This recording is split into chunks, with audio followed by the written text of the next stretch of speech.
സദ്യക്ക് ഇലയിൽ വിളമ്പുന്ന ഒരു സാമ്പാറുണ്ട്.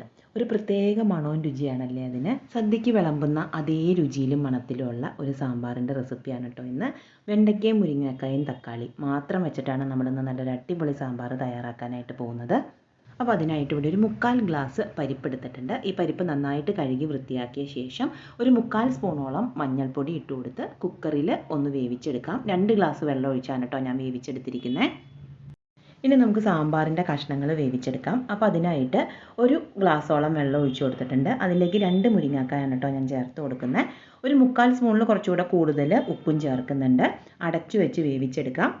മുരിങ്ങക്ക ഒരു പകുതി വേവായി കഴിഞ്ഞാൽ നമുക്ക് ബാക്കി കഷ്ണങ്ങൾ, ഞാനിവിടെ ആദ്യം തന്നെ പറഞ്ഞു ഒത്തിരി കഷ്ണങ്ങളൊന്നും ചേർക്കുന്നില്ല. തക്കാളിയും വെണ്ടയ്ക്കയാണ് ഇനി നമ്മൾ ചേർക്കുന്നത്. ഒരു 2 തക്കാളിയും ഒരു 200 ഗ്രാമോളം വെണ്ടയ്ക്ക എടുത്തിട്ടുണ്ട്. വെണ്ടയ്ക്കയും തക്കാളിയും ഒത്തിരി വേവുള്ളതല്ല, അതുകൊണ്ട് തന്നെ 2 മിനിറ്റിൽ തന്നെ നമുക്കിത് വെന്ത് കിട്ടും. കുഴഞ്ഞു പോവാതെ മാത്രം ഒന്ന് ശ്രദ്ധിച്ചാൽ മതി. ഏതാണ്ട് ഒരു 2 മിനിറ്റ് കഴിയുമ്പോഴേക്കും നമ്മുടെ വെണ്ടയ്ക്കയൊക്കെ വേവായിട്ടിരിപ്പുണ്ട്. ഇനി ഇതിലേക്ക് നമ്മൾ വേവിച്ച് വെച്ചിരിക്കുന്ന പരിപ്പുണ്ടല്ലോ, ആ പരിപ്പ് ചേർക്കാം. പരിപ്പ് ചേർത്ത് കഴിഞ്ഞിട്ട് ആവശ്യമെന്ന് തോന്നിയാൽ ഒരു 1/2 ഗ്ലാസ് വെള്ളം കൂടെ നിങ്ങൾക്ക് ഈ സമയത്ത് ചേർത്ത് കൊടുക്കാം കേട്ടോ. നമ്മുടെ സാമ്പാറിൻ്റെ ആ ഒരു കട്ടിക്കനുസരിച്ച് കുറച്ച് വെള്ളം കൂടെ ആവശ്യമാണെങ്കിൽ ചേർത്ത് കൊടുക്കാം. ഇനി ഇതിലേക്ക് പുളി പിഴിഞ്ഞതും കൂടെ ചേർക്കണം. ഒരു നാരങ്ങ വലിപ്പത്തിലുള്ള പുളി ഒരു 1/2 ഗ്ലാസ് വെള്ളത്തിൽ പിഴിഞ്ഞാണ് ഞാൻ ചേർക്കുന്നത്.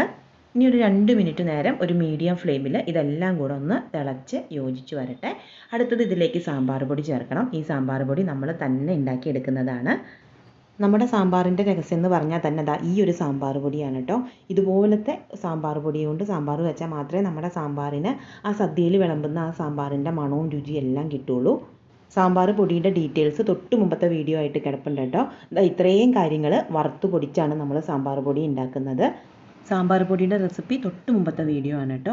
അല്ലെങ്കിൽ താഴെ ഡിസ്ക്രിപ്ഷൻ ബോക്സിലും കൊടുക്കുന്നുണ്ട്. മുകളിൽ വരുന്നത് ഐ ബട്ടൺ ക്ലിക്ക് ചെയ്താലും നിങ്ങൾക്ക് ആ വീഡിയോ കാണാം. നമ്മൾ സദ്യക്ക് വിളമ്പുന്ന ആ സാമ്പാറിൻ്റെ ഒരു രുചി മണവും കിട്ടണമെങ്കിൽ ഇതുപോലൊരു സാമ്പാർ പൊടി കൊണ്ട് തന്നെ സാമ്പാർ ഉണ്ടാക്കണം. അപ്പോൾ സാമ്പാർ പൊടി നമ്മളിവിടെ ഒരു 1/2 ഗ്ലാസ് ആണ് കേട്ടോ എടുത്തിരിക്കുന്നത്. ഈ സാമ്പാർ പൊടി നേരിട്ട് സാമ്പാറിലേക്ക് ചേർക്കാതെ ഒരു 1/2 ഗ്ലാസ് വെള്ളം കൂടെ ഒഴിച്ച് നന്നായിട്ട് ഇളക്കി യോജിപ്പിച്ച ശേഷം വേണം നമ്മൾ സാമ്പാറിലേക്ക് ചേർത്ത് കൊടുക്കാൻ. സാമ്പാറിലേക്ക് ചേർത്തിട്ട് പിന്നെ ഒത്തിരി നേരം തുറന്നു വെച്ച് തിളപ്പിക്കരുത്.